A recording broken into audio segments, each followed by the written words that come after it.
भगवान श्री राम से युद्धि 6। ऐसी बातें तो बहुत कम लोग जानते हैं। नंबर 1, श्री राम की एक बहन भी थी। कुछ ग्रंथों में भगवान श्री राम की एक बहन होने का वर्णन भी मिलता है। उनका नाम शांता था। राजा दशरथ ने उन्हें अंगदेश के राजा रोमपाद को गोद दे दिया था। शांता का विवाह आर्षि ऋष्यशृंग से हुआ था।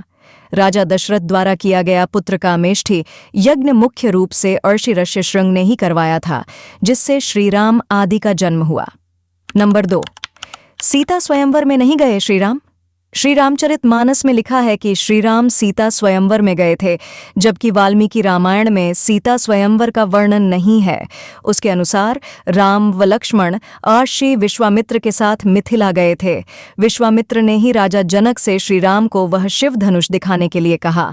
तब श्री राम ने उस धनुष को उठा लिया और प्रत्यंचा चढ़ाते समय वह टूट गया। राजा जनक ने यह प्रण किया था कि जो भी इस शिव धनुष को उठा लेगा, उसी से वे अपनी पुत्री सीता का विवाह कर देंगे। इसी के चलते श्री राम के विवाह सीता के साथ हुआ। नंबर 3, विवाह के समय कितनी थी श्री राम का आयु। वाल्मीकि रामायण के एक श्लोक से पता चलता है कि विवाह के समय भगवान श्री राम की उम्र 13 साल और देवी सीता की उम्र 6 वर्ष थी। विवाह के 12 वर्ष बाद वनवास पर जाते समय श्री राम की आयु 25 और सीता का आयु 18 वर्ष थी। नंबर 4, नहीं हुआ लक्ष्मण व परशुराम में विवाद। श्री रामचरितमानस के अनुसार सीता स्वयंवर के समय भगवान परशुराम वहां आए थे और लक्ष्मण से उनका विवाद भी हुआ था। जबकि वाल्मीकि रामायण के अनुसार सीता से विवाह के बाद जब श्री राम अयोध्या लौट रहे थे, तब रास्ते में उन्हें परशुराम मिले।